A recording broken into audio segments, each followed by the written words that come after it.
अब हम next viral infection कर रहे हैं, दैट इज़ हेपेटाइटिस। हेपेटाइटिस का क्या मतलब होता है? Inflammation of liver.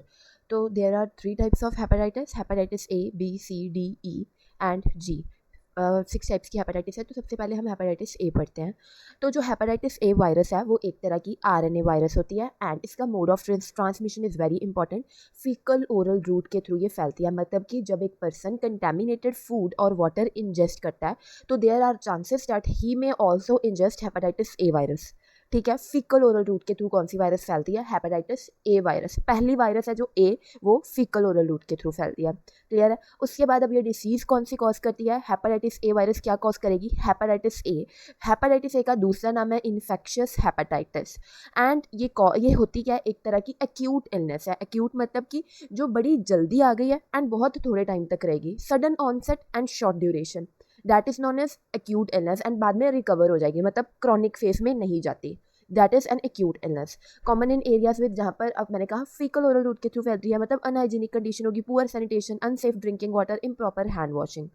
ठीक है, उन उन कंडीशंस में होती है। Pathogenicity and signs and symptom हम फिर यहाँ पर पढ़ते हैं। अब देखो, मैंने बताया ये फीकल ओरल रूट के थ्रू फैली, हमारे अंदर गई, जीआई ट्रैक में गई, चली वहाँ पर, अब इंटेस्टाइन में जाकर ये ब्लड में एब्जॉर्ब हो गई, ब्लड स्ट्रीम के थ्रू अब ये लिवर में चले गई, लिवर में जाके इस वायरस ने रेप्लिकेशन की, मल्टीप्लिकेशन की, तब हमारे जो हिपैटोसाइट्स हैं, हिपैटोसाइट्स के होते हैं लिवर के सेल्स, वो क्या हो गए? इन्फेक्टेड हो गए, वहाँ पर जाके इन्होंने मल्टीप्लिकेशन किया है, रेप्लिकेशन किया है, इसलिए वहाँ पर हेपेटोसाइट्स इन्फेक्टेड हो गया है। तब क्या होगा? हमारे अंदर इम्यून रिस्पॉन्स जनरेट होगा एंड डिसीज प्रोग्रेस करेगी, अभी क्योंकि वो रेप्लिकेशन हो रही है ना, इम्यून रिस्पॉन्स जनरेट हुआ। डिसीज प्रोग्रेशन 2 फेसेस में होता है। पहला होता है प्री एक्टैरिक फेस, उसके बाद आता है एक्टैरिक फेस। कुछ केसेस होते हैं like in case of children सिर्फ प्री एक्टैरिक फेस होता है, एक्टैरिक फेस आता ही नहीं है। अब इनको समझो, प्री एक्टैरिक फेस को हम प्रोड्रोमल फेस भी कहते हैं, प्रोड्रोमल स्टेज। ठीक है, that is before jaundice, jaundice होने से पहले वाली स्टेज, जहाँ पर ये वाले साइंस एंड सिम्टम्स आते हैं but jaundice as a symptom appear नहीं होता, उस स्टेज को कहते हैं प्री एक्टैरिक, जॉन्डिस आने से पहले वाली स्टेज। इसमें क्या होगा? Fever, chills, headache, fatigue, nausea, vomiting and tenderness in liver. बाद में अब आगे इसके बाद भी हम रिकवर नहीं हुए तो दूसरी स्टेज शुरू होती है, that is icteric stage, which is characterized by dark urine, jaundice, jaundice इसका मेन फीचर है, एंड लाइट कलर्ड और क्ले कलर्ड स्टूल्स। इसके पैथोजेनिसिटी क्लियर है, फीकल ओरल रूट के थ्रू आई, लिवर के पास पहुंची, रेप्लिकेट किया, इम्यून रिस्पॉन्स जनरेट हुआ। उसके बाद 2 स्टेजेस में आएगी। प्री एक्टैरिक फेस सबसे पहले आता है, साइमल्टेनियसली नहीं आते, वन आफ्टर अनदर आता है। पहले प्री एक्टैरिक फेस आएगा, फिर रिकवरी नहीं हुई तो सेकंड फेस स्टार्ट हो जाएगा, icteric phase, which is characterized by jaundice. ठीक है, बट मैंने तुम्हें पहले ही क्योंकि बताया this is an acute illness, ये क्रॉनिक स्टेजेस में जाएगी नहीं, इसके बाद रिकवरी हो जाएगी। ठीक है, ये खुद ही ठीक हो जाती है, या मतलब कि ये ज़्यादा सीरियस वायरल इन्फेक्शन नहीं है। उसके बाद लैब डायग्नोसिस, इनको डिटेक्ट कैसे करेंगे? क्योंकि ये लिवर की प्रॉब्लम है तो लिवर वाले टेस्ट परफॉर्म करवा सकते हैं, बिलीरुबिन परफॉर्म करा सकते हैं, एएलटी एएसटी परफॉर्म करवा सकते हैं, लिवर फंक्शन टेस्ट मतलब कि, and IgG and IgM test, ये एंटीबॉडी टेस्ट करवाएंगे। देखो, अगर कोई वायरल एंटीजन आया तो उसके अगेंस्ट एंटीबॉडीज तो रिलीज होगी ना, तो हम ये टेस्ट करा सकते हैं। जो हेपेटाइटिस के टेस्ट हैं वो जनरली तो हमने यही वाले लिखने हैं सभी में, बट जैसे कोई रैपिड कार्ड टेस्ट होता है फिर वो अलग होता है, एचसीवी रैपिड का कार्ड टेस्ट अलग होता है, एचबीवी वाला अलग होता है ना, तो फिर वैसे करके चेंज हो जाएंगे। अदरवाइज जो जनरल टेस्ट होते हैं तो वो यही है। Treatment and prevention, supportive treatment and hepatitis A vaccine, this is for treatment and hepatitis A vaccine एक प्रोफाइलेक्टिक मेजर है, मतलब प्रिवेंटिव मेजर है। क्लियर है? फिर नेक्स्ट है हेपेटाइटिस बी वायरस। जो हेपेटाइटिस बी वायरस है वो एक डीएनए वायरस है, आरएनए वायरस नहीं है, ये एक डीएनए वायरस है and it spreads through body fluids contact, and ये एक्यूट भी हो सकती है एंड क्रॉनिक भी हो सकती है। देखो, spread through body fluid contact, मैंने यहाँ पर ब्लड स्पेसिफाई नहीं किया ना, अब बॉडी फ्लूइड कोई भी हो सकता है, it may be serum, it may be blood, it may be vaginal fluid और इट मे बी सीमन, कोई भी बॉडी फ्लूइड के कंटैक्ट के थ्रू ये फैल सकती है, अकेले ब्लड की बात नहीं हो रही, कोई भी बॉडी फ्लूइड के थ्रू, मतलब ये हाईली कंटेजियस वायरल इन्फेक्शन है, इसके होने के चांसेस हमेशा ज़्यादा होते हैं एंड ये दोनों फेजेस में आ सकती है, एक्यूट भी हो सकती है, क्रॉनिक भी। क्रॉनिक मतलब कि धीरे धीरे प्रोग्रेस कर रही है एंड लंबे समय तक रह रही है। ठीक है, हेपेटाइटिस बी वायरस क्या कॉज करेगी? हेपेटाइटिस बी, जिसका दूसरा नाम है सीरम हेपेटाइटिस। क्यों सीरम हेपेटाइटिस इसका नाम क्यों? क्योंकि पहले माना जाता था कि ये सीरम के थ्रू, सीरम के कंटैक्ट के थ्रू ये फैलती है, इसलिए हम इसको सीरम हेपेटाइटिस भी कहते हैं। स्टेजेस ये 2 स्टेज में आती है। पहले आएगा एक्यूट हेपेटाइटिस, अगर एक्यूट हेपेटाइटिस में रिकवरी ना हुई तो फिर सेकंड स्टेज स्टार्ट हो जाएगी, फिर पर्सन दूसरी स्टेज में चला जाएगा which is chronic hepatitis. Acute hepatitis के सिम्टम्स क्या है, पता कैसे चलेगा कि पर्सन एक्यूट फेज में है या क्रॉनिक में है। एक्यूट फेज की सिम्टम्स कैसे हैं, फीवर, फटीग, जॉन्डिस। उसके बाद या तो पर्सन रिकवर कर जाएगा या आगे आ जाएगा क्रॉनिक में। क्रॉनिक में क्या होगा, अब ये धीरे धीरे प्रोग्रेस करेगा, लंबे समय तक रहेगा, तो इसमें क्या हो रहा है, cirrhosis of liver, cancer of liver, liver failure, ऐसे करके अब ये सीरियस कंडीशंस आती हैं इसमें। उसके बाद इसकी pathogenicity and signs and symptom देखो। ये मैंने तुम्हें बताया बॉडी फ्लूइड कंटैक्ट के थ्रू आई इम्यून रिस्पॉन्स जनरेट हुआ। उसके बाद अब ये 2 फेजेस में स्टार्ट होगी। इम्यून रिस्पॉन्स जनरेट होने के बाद सबसे पहले आएगा एक्यूट फेज। उसमें इम्यून सिस्टम कोशिश करेगा कि वायरस को अभी मैं क्लियर कर दूं एंड रिकवर हो जाऊं, पर अगर रिकवर नहीं हो पाता फिर सेकंड फेज आ जाता है विच इज़ क्रॉनिक फेज। अब पहले हम इसको समझते हैं। एक्यूट फेज आया, ठीक है, इम्यून सिस्टम पूरी कोशिश करे वायरस को क्लियर करने की, तो इसमें 3 फेजेस आएंगे। एक्यूट हेपेटाइटिस के केस में फर्दर 3 स्टेजेस आती हैं, pre icteric stage, icteric phase and convalescent phase. Clear है, मैंने तुम्हें बताया हेपेटाइटिस बी 2 फेजेस में होता है। पहला is acute, second stage is chronic. Acute के अंदर फर्दर 3 स्टेजेस हैं, ठीक है। पहली है प्री इक्टेरिक। अगेन प्री इक्टेरिक का मतलब क्या, मैं बताया था जॉन्डिस होने से पहले वाले फेज। पेन, नोजिया, मायल्जिया मतलब मसल पेन, एनोरेक्सिया मतलब कि कुछ खाने का भी जब मन नहीं करता उसको कहते हैं एनोरेक्सिया। फिर आता है इक्टेरिक फेज जहाँ पर जॉन्डिस हो जाता है, उसके साथ light coloured stools, dark urine. Clear है। उसके बाद आता है नेक्स्ट कन्वलेसेंट फेज। कन्वलेसेंट का मतलब होता है रिकवरी फेज। यहाँ पर पर्सन रिकवर होना स्टार्ट हो जाता है बट उसको मलेज फील होती है, फटीग फील होती है। क्लियर है। एक्यूट फेज में फर्दर ये 3 स्टेजेस आती हैं। उसके बाद अगर ये फेज यहाँ पर नहीं आता, रिकवरी नहीं होती, तो इसी के बाद नेक्स्ट स्टेज स्टार्ट हो जाती है, डेट इज क्रॉनिक फेज। हम क्रॉनिक फेज को साइलेंट फेज भी कहते हैं क्योंकि यहाँ पर कोई सिम्टम्स नहीं आते। जब तक कोई बड़ी प्रॉब्लम ना हो तब तक कोई सिम्टम्स नहीं आते। प्रोग्रेसिव लिवर डैमेज होता रहता है एंड जब इतना ज़्यादा डैमेज हो जाता है उसके बाद सिम्टम्स अपेयर होते हैं। मतलब पहले पर्सन को पता ही नहीं चलेगा कि मेरे अंदर सिरोसिस हो रही है, मेरा लिवर फेल हो रहा है, लिवर कैंसर हो गया, उसको पता ही नहीं चलेगा। बट जब सीरियस स्टेज में वो चीज़ हो जाती है तब सिम्टम्स आते हैं। क्लियर है। इसकी पैथोजेनिसिटी अब इसको रिवाइज कर लेते हैं। बॉडी फ्लूइड कंटैक्ट के थ्रू आया, इम्यून रिस्पॉन्स जनरेट हुआ, मतलब कि सबसे पहले इम्यून रिस्पॉन्स जनरेट हुआ मतलब कि लिवर में इन्फ्लामेशन होनी स्टार्ट हो गई। तो सबसे पहले आता है एक्यूट हेपेटाइटिस। उसके अंदर 3 स्टेजेस आई है, प्री इक्टेरिक, इक्टेरिक एंड कन्वलेसेंट। अगर कन्वलेसेंट में रिकवरी नहीं हो रही तो फिर दूसरी स्टेज में वो चले जाएगा, डेट इज क्रॉनिक हेपेटाइटिस। उसमें बड़ी बड़ी कंडीशंस होगी और बाद में सिम्टम्स आएंगे, इसलिए उसको साइलेंट फेज कहते हैं। अब हेपेटाइटिस बी को डिटेक्ट करने के लिए हम हेपेटाइटिस बी एंटीजन डिटेक्ट कर सकते हैं पर्सन के सीरम में। ALT एंड EST परफॉर्म करवा सकते हैं, बिलीरुबिन टेस्ट, ठीक है, मतलब जनरली तो सेम ही है। Treatment and prevention, blood safety precautions, क्योंकि इसमें सारे बॉडी फ्लूइड्स इंक्लूडेड थे, blood, serum, vaginal fluid, semen, है ना, ऑल। इसलिए यहाँ पर हमें सेफ सेक्सुअल प्रैक्टिस वाला पॉइंट भी ऐड कर सकते हैं। एक्टिव इम्यूनाइजेशन वैक्सीन जो कि बर्थ पे लगती है, एंड अगर एक्सपोजर हो गया है बॉडी फ्लूइड्स का एक्सपोजर हो गया तो फिर हम पैसिव इम्यूनाइजेशन देंगे, that is hepatitis B immunoglobulins. Clear है। पहले तो हम कुछ प्रिकॉशंस लेंगे, प्रिवेंशंस लेंगे, उसके बाद एट बर्थ हमें एक वैक्सीन लगती है वो लगवाएंगे, एंड अगर एक्सपोजर हो गया तो फिर क्या कर सकते हैं, हम पैसिव इम्यूनाइजेशन प्रोवाइड करेंगे by giving hepatitis B immunoglobulins. Clear है। उसके बाद हम पढ़ते हैं hepatitis C virus which is an RNA virus.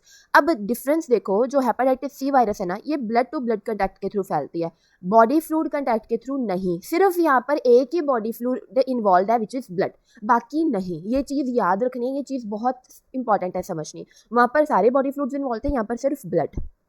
इसीलिए hepatitis C virus is less contagious और less likely to happen than hepatitis B virus, ठीक है। एंड ये एक साइलेंट इन्फेक्शन है। साइलेंट इन्फेक्शन इसको क्यों कहते हैं हेपेटाइटिस सी को, वो भी हम देखते हैं। तो ये वायरस कॉज क्या करती है, हेपेटाइटिस सी। इसमें भी 2 स्टेजेस आती हैं, acute hepatitis and chronic hepatitis, ठीक है। एक्यूट हेपेटाइटिस में कोई सिम्टम्स नहीं आते।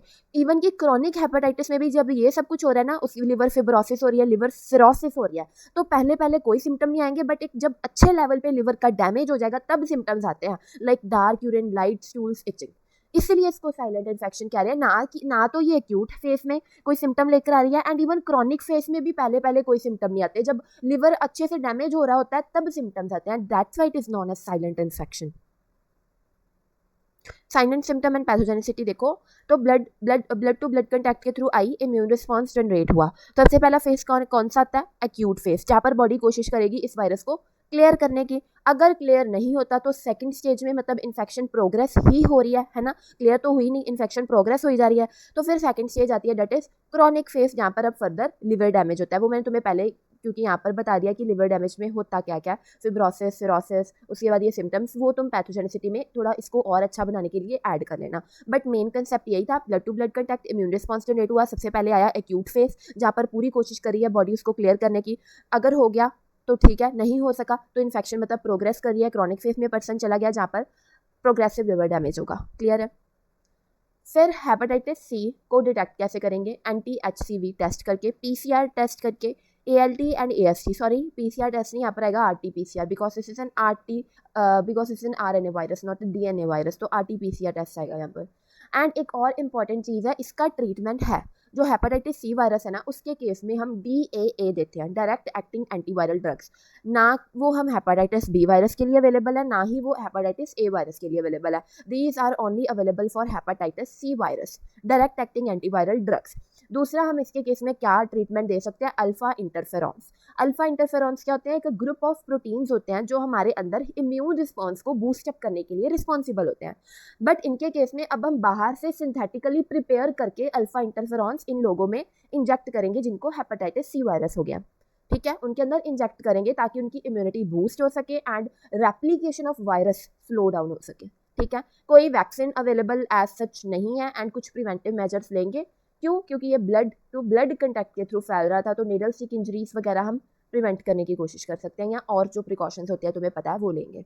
which is hepatitis D virus. It is an RNA virus and hepatitis D virus को ना हम डिफेक्टिव वायरल पार्टिकल भी कहते हैं। ऐसा क्यों डिफेक्टिव? क्योंकि ये इंडिपेंडेंट एग्जिस्टेंस नहीं कर सकता, इसको कोई और चाहिए। क्या चाहिए इसको? हेपेटाइटिस बी वायरस चाहिए खुद वर्क करने के लिए। मतलब हेपेटाइटिस डी वायरस कभी भी अकेली आके हमें इन्फेक्ट नहीं करती, ये इंडिपेंडेंट एग्जिस्टेंस कर ही नहीं सकती। Hepatitis B virus and hepatitis D virus जब भी आएंगे, इकट्ठे आएंगे, तभी हेपेटाइटिस डी वायरस अपना काम कर सकेगी, अदरवाइज नहीं। And it spreads through blood and body fluid contacts. दोनों, हेपेटाइटिस बी वायरस क्या थी? बॉडी फ्लूइड कंटैक्ट्स के थ्रू फैल रही थी ना जब हमने किया था, and blood and of course body fluids में सारे बॉडी फ्लूइड आ जाते हैं इंक्लूडिंग ब्लड, तो ऑल बॉडी फ्लूइड्स के थ्रू ये फैल सकती है, similarly as hepatitis B virus. ठीक है, and can cause co infection and super infection. So these are two distinct terms. सबसे पहले हम देखते हैं को इन्फेक्शन। को मतलब इकट्ठे, जब एक पर्सन, उसको पहले हेपेटाइटिस बी वायरस नहीं है, ठीक है, उसको कोई हेपेटाइटिस बी नहीं है, सीधा कोई hepatitis D and hepatitis B इकट्ठे आया, पहली बार आया, दोनों इकट्ठे आए हैं, देन जो इन्फेक्शन होती है दैट इज नोन एज को infection and this is less severe case. And ये कभी रेयर केसेस है कि ये क्रॉनिक हो जाए, अदरवाइज ये सेल्फ लिमिटिंग होते हैं, खुद हील ऑन हो जाती है ये वाली इन्फेक्शन। ठीक है, ये लेस सिवियर फॉर्म है। को इन्फेक्शन मतलब पहले कोई भी हेपेटाइटिस बी वायरल इन्फेक्शन नहीं थी, hepatitis D and hepatitis B viruses पहली बारी आई हैं, इकट्ठी आई हैं, that is co infection, less severe case. But super infection में क्या, ये मोर सीरियस केस है। इसमें क्या होता है, पहले ही पर्सन को, एक पेशेंट था, उसको पहले ही हेपेटाइटिस बी वायरल इन्फेक्शन थी, chronic hepatitis B viral infection उसको पहले थी, अब बाहर से हेपेटाइटिस बी वायरस इन्फेक्शन आ गई इसमें, that is super infection, and this is the most severe cases. It leads to the irreversible damage of liver like cirrhosis, liver failure, liver cancer. तो ये कंडीशन है super infection and most severe form. पहले उसको hepatitis B viral infection थी, बाहर से अब hepatitis D virus भी आ गई। क्लियर है? This is super infection. तो इन दो फॉर्म्स में हेपेटाइटिस बी वायरल इन्फेक्शन हो सकती है, इधर एज अ को इन्फेक्शन और इधर as a super infection. So disease caused by this virus is hepatitis D, that is also known as delta hepatitis, and it cause more severe liver disease, क्योंकि ये जब भी आएगी hepatitis B वायरस के साथ आएगी, तो severity तो of course ज़्यादा ही होगी। And these viruses lead to, पहली चीज़ क्या, मैंने अभी जब मैं समझा रही थी तो मैं कह रही थी ना, सिरोसिस हो सकता है, फेलियर हो सकता है, बस वही चीज़ें हैं। फ्लूमिनेंट हेपेटाइटिस हो सकता है, क्रॉनिक हेपेटाइटिस हो सकता है, या fast cirrhosis, hepatic failure add कर लो इसमें। ठीक है, एंड इवन की लिवर कैंसर भी। अब तुम बोलोगे फ्लूमिनेंट हेपेटाइटिस क्या है? फ्लूमिनेंट का मतलब होता है severe and more rapid onset of liver failure, उसको कहते हैं फ्लूमिनेंट हेपेटाइटिस। कि जब within a week liver completely fail हो जाए, कंप्लीटली डैमेज हो जाए, severe and rapid onset of liver failure is known as fulminant hepatitis. Person को पता ही नहीं चला, विद इन अ वीक उसका लिवर पूरा डैमेज हो सकता है, पूरा लिवर फेलियर हो गया, that term is known as fulminant hepatitis.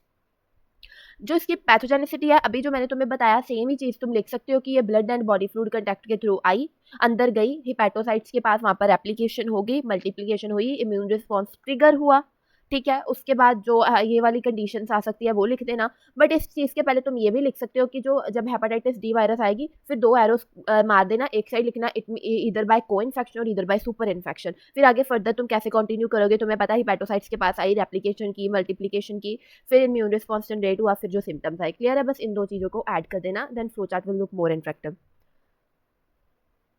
Science and symptoms जो जो देखो, तुम्हें साइन एंड सिम्टम हर एक वायरस के लिए सेपरेटली याद करने की जरूरत नहीं है। When there is hepatitis common चीज़ें क्या होती है कि इंडाइजेशन हो सकती है, उसके साथ डायरिया, वॉमिटिंग, नोजिया तुम लिख सकते हो। लिवर में टेंडरनेस फील होगी, क्ले कलर्ड यूरिन, जॉन्डिस हो सकता है and dark urine. These are very obvious symptoms of hepatitis, any kind of hepatitis. ठीक है, इसमें कोई यूनिकनेस नहीं है कि इसके केस में यही स्पेसिफिक हो रहा है। ठीक है, उसके बाद lab diagnosis. Even for lab diagnosis I will say ELISA हो गया, RT-PCR हो गया and liver function test which include ALT, AST and bilirubin. These are common for all 6 types of hepatitis. ठीक है, सिर्फ यूनिक कौन से हैं? अगर अभी तुम देखो, हमने अभी तक in all the 6 viruses only hepatitis B virus is a DNA virus, rest all are RNA viruses. So सिर्फ एक यूनिक उसमें है कि उसमें हम PCR परफॉर्म करेंगे, अदरवाइज बाकी सब में RT-PCR। एंड जो यूनिक ये वाले हैं, हेपेटाइटिस बी के केस में हम हेपेटाइटिस बी एंटीजन डिटेक्ट कर रहे हैं, कईयों के केस में हम IgM एंटीबॉडी टेस्ट करवा रहे हैं। सो ओनली दो थिंग्स आर डिफरेंट, अदरवाइज बाकी जो कॉमन है तुम ओनली वो भी याद कर सकते हो। ठीक है, अब देखो इसके केस में भी लैब डायग्नोसिस में ना anti-HDV टेस्ट करेंगे, RT-PCR as this is an RNA virus, hepatitis B antigen. क्यों? तुम कहोगे यहाँ पर हेपेटाइटिस डी वायरस के केस में हेपेटाइटिस बी एंटीजन क्यों डिटेक्ट करें? क्योंकि मैंने बताया कि ये दोनों जब आते हैं इकट्ठे आते हैं। ठीक है, biopsy samples and ELISA. Prevention and treatment में pegylated interferon alpha. Interferon alpha मैंने तुम्हें भी बता दिया, बस पैगालेटेड इंटरफेरॉन अल्फा थोड़ी सी इसमें ज़्यादा थोड़े चेंजेस करके एक यूनिक एक मॉडिफिकेशन है ऑफ इंटरफेरॉन अल्फा। ठीक है, एंड प्रिकॉशंस में तुम खुद बहुत कुछ लिख सकते हो, क्योंकि तुम्हें पता है कि mode of transmission is to blood and body fluid contact. So उसके रिलेटेड जो भी प्रिकॉशंस हो सकती है, prevention of needle stick injury, blood transfusion, sexual contact, वो सारी चीज़ें ऐड कर देना। अब हम पढ़ते हैं hepatitis E. Again this is an RNA virus. अब देखो, अब इसमें और हेपेटाइटिस ए में सिमिलैरिटीज हैं, इवन की जो ये भी है, ये भी फीकल ओरल रूट के थ्रू ही फैल रही है, कंटेमिनेटेड वाटर के थ्रू। बट हमने पढ़ा था ना, hepatitis A virus self limiting थी, खुद हील ऑन हो जाती थी, है ना। उसके केस में हमने कोई एंटीवायरल ड्रग्स वगैरह नहीं पढ़े थे। ठीक है, सिमिलरली ये भी वैसे किया है, ओरल फीकल रूट के थ्रू फैल रही है, इतनी ज़्यादा सिवियर नहीं है, वो भी एक्यूट इलनेस थी, ये भी एक्यूट इलनेस ही कॉज कर रही है। ठीक है, बट जो हेपेटाइटिस ई वायरस है ना, वो प्रेग्नेंट वुमेन के केस में ज़्यादा सिवियर हो सकती है। ठीक है, ये चीज़ तुमने याद रखनी है, otherwise it is very much similar to hepatitis A virus. And self limiting है, वो भी सेल्फ लिमिटिंग थी, symptoms similar to hepatitis A, no chronic infection in most people, क्योंकि मैंने बताया वो भी एक्यूट इलनेस थी, ये भी एक्यूट इलनेस है। Can lead to fulminant hepatitis in pregnant women. देखो बाकी सब कुछ तो इसका हेपेटाइटिस ए वायरस जैसा ही है, सिम्टम्स वैसे के हैं, मोड ऑफ ट्रांसमिशन वैसे की है, फीचर्स वैसे के हैं कि ये भी सेल्फ लिमिटिंग है, एक्यूट ही रहती है, क्रॉनिक फेस में नहीं जाती वगैरह वगैरह। But the only difference is hepatitis E virus could be more dangerous in case of pregnant women, क्योंकि उनके केसेस में इट में लीड टू फ्लुमिनेंट हेपेटाइटिस, मतलब कि sudden rapid and severe onset of liver failure within a week. ठीक है, फ्लुमिनेंट hepatitis. Again pathogenicity भी उसके जैसी है, सिम्टम्स भी उसके जैसे हैं, किसके जैसे? हेपेटाइटिस ए वायरस जैसे। लैब डायग्नोसिस भी वही जो कॉमन है, पहले वो लिख देना, PCR, ELISA, ALT, AST and anti HBV test. इसके केस में हमने एंटी-HBV टेस्ट पढ़ा है। प्रिवेंशन एंड ट्रीटमेंट के केस में antiviral drugs like ribavirin and precautions. ठीक है, प्रिकॉशंस कैसे के होंगे? क्योंकि ये कंटेमिनेटेड फूड एंड वाटर के थ्रू फैलता है, तो उसके रिलेटेड प्रिकॉशन जैसे safe food handling, refrigeration of food वगैरह वगैरह जो तुम लिख सकते हो। अब मेरी बात सुनो, हमने DAA direct acting antiviral drugs, एक तो हमने किसके केस में पढ़ा था? हेपेटाइटिस सी वायरस के केस में।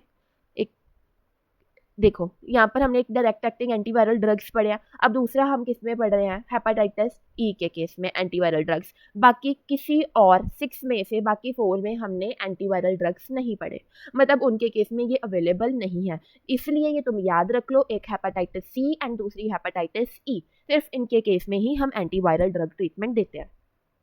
उसके बाद हम नेक्स्ट करते हैं हेपेटाइटिस जी वायरस। ठीक है, ये भी RNA वायरस है, इसका दूसरा नाम है GB वायरस सी, इसको ऐसे करके हम लिख सकते हैं GBVC, and it resembles hepatitis C virus. Hepatitis E virus किसको रिसेंबल कर रही थी? ए को। जी रिसेंबल कर रही है सी को। ठीक है, it does not cause serious liver diseases, mostly no symptoms, transmitted by contaminated blood contact. Mostly no symptoms देखो, क्योंकि जो हेपेटाइटिस जी वायरस है ना, it is written in the book कि it is not most likely to be associated with hepatitis.